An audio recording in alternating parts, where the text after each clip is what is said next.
Welcome back to the Exhaust Note Podcast. I'm Brynn Patton, and this is Graham Smith. So, Graham, tell us a bit about what you do. I am the general manager here at 1010 Motor Club in Concord, North Carolina. And we're a private racetrack that we do a lot of special events, some track driving. We host the Heritage Invitational, our big flagship event, as well as a lot of different OEM events with different manufacturers across the entire year. I like to say it's a party venue that happens to be a racetrack. So the first question I had when reviewing a bit about this place is, how did you come to the name 1010s? It's a great question. So we originally had a different name for the club. I won't say it because it's funny enough, it took us so long to figure out what we wanted this club to be that the name got taken by another club. So congratulations to you that has that name. I'm sure it's doing quite well. But we decided to go a different route.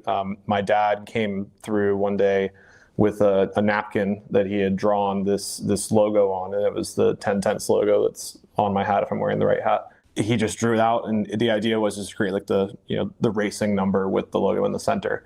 And we talked about 1010s. So in motorsport, if you're playing football, let's say, you could ask the quarterback to give you 110%. And you know what that means. Well, in racing, you have like this brief moment of communication usually that's happening during endurance racing where it's like I gotta tell my driver like I need him to be at 70% because if he goes to 80, then the car might have issues. There's scenes that like in Ford versus Ferrari, they talk about limiting the RPM to protect the engine. So 1010s is all out. 1010s is you are 2 laps before the end of the race. There's a second between you and second place and the guy that's in first, and you got to catch him. 1010s is the back end of the car is out. You are taking the car home on a trailer one way or another, so it's going to either have all 4 wheels attached or none at all. And we like to say that 1010s Motor Club is the car enthusiasm to the fullest, so all out 100%. Yeah. All right. You talked a bit about the Heritage Invitational and a ton of other events that you've had here. What is the coolest car that you've seen on track? Oh man, coolest car that I've seen on track. Okay, so I'll tell you the one that probably gave me like we've had so many ridiculous cars here. In motion, that's probably a good clarification because like we've had, the picture that's on the Heritage website when you first go on there, Bruce Myers standing next to his 935. And that might be one of the coolest photos of all time. And Bruce is a friend, like he's one of the coolest people in the world. So seeing that photo in a still, excellent. Now in motion, we did have a chance and we still do have an ongoing relationship with Cadillac's IMSA team. And so they come out with their hypercar and occasionally will shake the car down. There are a few sounds that make you feel the way that car sounds when it starts up with its rolling bump start and gets up to speed. Even though it's only operating at 0.5 per se, it's absolutely the coolest thing ever. It looks like it's turning effortlessly through every single one of our corners. They broke the lap record in their shakedown laps. So yeah, that I would say is probably one of the coolest sights to see at the track. Have you driven the track yourself? A lot, yes. Yeah, I've got a few hundred laps around the track. I drive, my GR Corolla daily driver, but I have a 997 GT3 that I've loved very much, especially out here on the track. I've driven a bunch of stuff out here though, and trying to keep like a wide range of cars that, like as far as my own experience out here, I've driven everything from an IROC car to, Mr. Hendrick has his ridiculous collection of vehicles, and occasionally he needs the leg stretched on one of them, and he's got a team of people that's dedicated to doing that, and occasionally another driver. So I'll get out there and drive, and it's awesome. It's every time I get to come out the track, whether that's for a slow lap around in the morning or a full all-out lap later on, it's always a pleasure. Do you like driving here more in the day or night? Ooh, I personally like it in the day. I like that kind of first thing in the morning, like when it's all still quiet. You kind of have to look for deer. We have this kind of greenery here, so you lend yourself to some wildlife. But something about the track being totally silent and the only thing out there making noise is always fun. At night, it's really cool. I will tell you that I did not do a lot of night racing growing up, so I didn't know what to expect. Visibility is really a premium when it comes to a lit racetrack, but it's a ton of fun. I mean, just seeing the corners kind of appear at the last moment, even though I've got, like I said, a few hundred laps around the track, it still changes your perspective on how it all works. Now, I will say when the track is cooler at night, it's usually a little bit slicker and more fun to slide through the corners. So there's that element as well. But it's fun all day long. So I'd probably choose sunrise if I could really pick a time to drive it. The website announcing that this place was going to be built mentioned off-road driving trails. Can you go a bit more into detail on that? Yeah. So we're kind of phasing out the project. We didn't want to. The last thing we wanted to do was make an announcement and not have something. So we did want to focus on building the track first. When we launched the track on April 10th of 2025 or 4. Yeah, 24. So October 10th of 2024 on 10/10, we had the track built. This was just a dirt pad where we are right now. There was no building here. Then the building was open for the April Heritage, the first Heritage, of which we're about to have the anniversary Heritage for. The off-road course will be in the next phase of the project. Now it's built. I'll tell you that it works. It's all the bones are all there. It's just down the way, same side of the street as we are right now. But we want to build it out to be as excellent of a facility as what this is. So we're going to make it look like a 10/10 off-road course. Right now the bones are strong though. It's we have everything from tabletop jumps to banked corners for sliding through, as well as some technical stuff through some trees. So if you've got an off-road 4x4 type thing where you want to do some crawling, there's some ability to do that there as well. But it's more of an entertainment kind of off-road course. It's less challenging and more fun. A lot like the track. So further along those lines, what is your goal for the club? Overall, I do want to be the first thing you think of when you think about an entertaining place to drive. I think that's the first and foremost. If you're thinking about a fun place to go to drive your car, I want this to be the first thing you think of.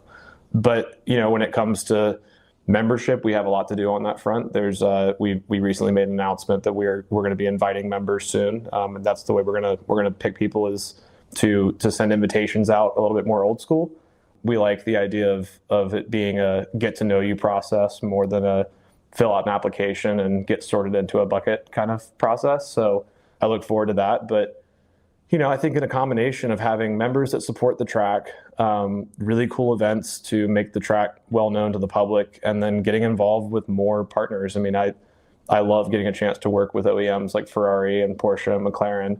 It's really fun, and I want to continue being able to do that. So I see it being really the place for motorsport entertainment in the Southeast of America, for sure. So what kind of factory events do you have out here? As far as manufacturers, so Porsche came through last year and booked out the entire month of August. They moved in. It was crazy. We became, which I mean, I love all cars. I have definitely I lean a bit towards Porsche, so it was neat to have them out here with 992, with the current Cayenne range, the Macans, both EV and gas, and they were doing training for their dealers across the entire North American region. So 2 days it would be the southeast of the US, but then like the next 2 days you'd have a guy from Canada here and a guy from Northern California, and they did all their training for the current model Porsches that they're making. Ferrari will be here. They're actually setting up as we speak for Ferrari for 2 events. So we have Esperienza, which is, pardon my little fake Italian accent there, but that event will be experience of the new models. They've kind of shifted the way they're doing that event. They used to do it on much smaller scales in neighborhoods of nice houses and things like that, and they've decided to put the cars on track now, so customers will get out to experience the 849 Testarossa, the new Amalfi, things like that, followed by Corsa Pilota, which is a great event that Ferrari does to help train their future Ferrari Challenge drivers. So they bring out the Challenge cars, the high downforce, track-only versions of these excellent mid-engine cars they make, and they'll have them out here on track educating these future Challenge drivers on how to wheel the cars, which less intimidating track to do it on than going straight to Sonoma or Coda or, like VIR, where you're talking about way higher speeds and it's a little higher risk. So this is a good place to train those drivers. Are you planning on having an event like Goodwood here? I think what we'd like to do, I want to make sure that anytime that I'm ever caught comparing Goodwood and Heritage, I have so much reverence for Goodwood. I've spent some time at Goodwood. the Duke and what he's been able to do with that estate is the coolest thing in the world to me. So do I always want to put them on a pedestal of like, we want to chase them and be them? Yes, but I think there's a magic that Goodwood's always going to have, and it's always going to be Goodwood. So if we can do better to be like Goodwood, then yes, I would like to do that. I think that comes in the form of mixing that entertainment and like a motorsport authority in the world at the same time.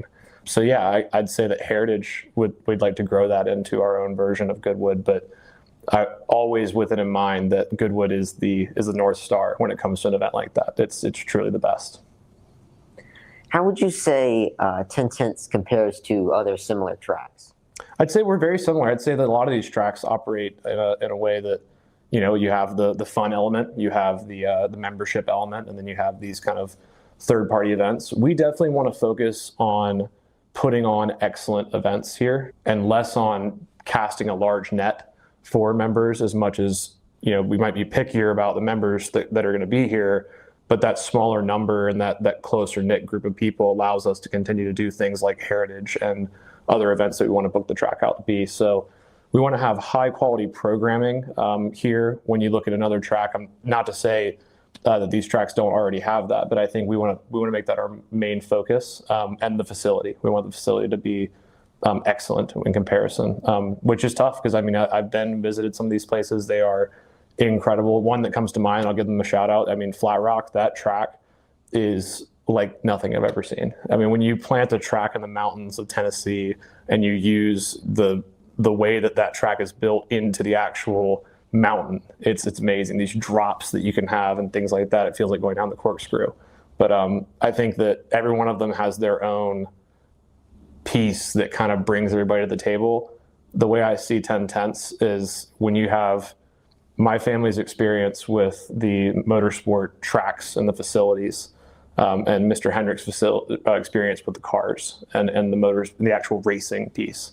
And you combine those along with being in a city that is diehard motorsport, all about cars, all about the automotive.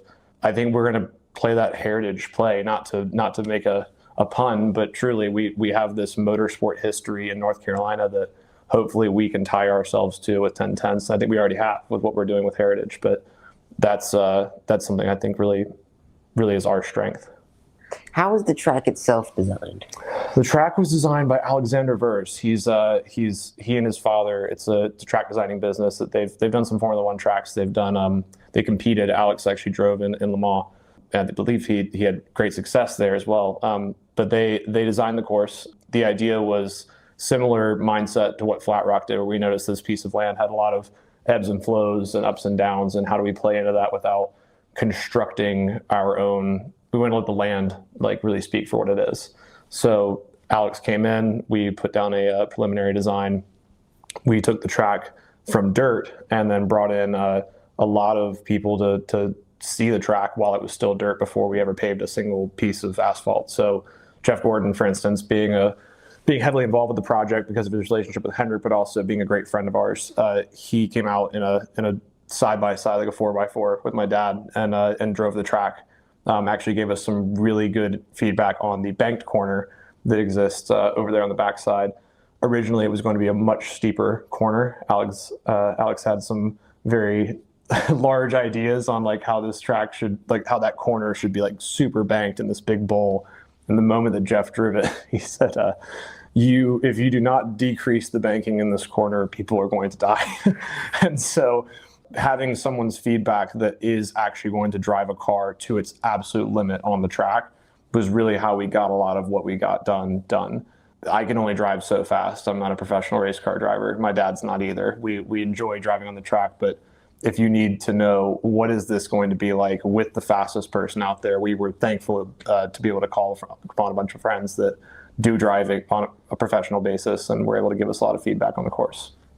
Me and Graham had a great time talking, and there will be a part 2 to this episode coming out in the following weeks. Stay tuned.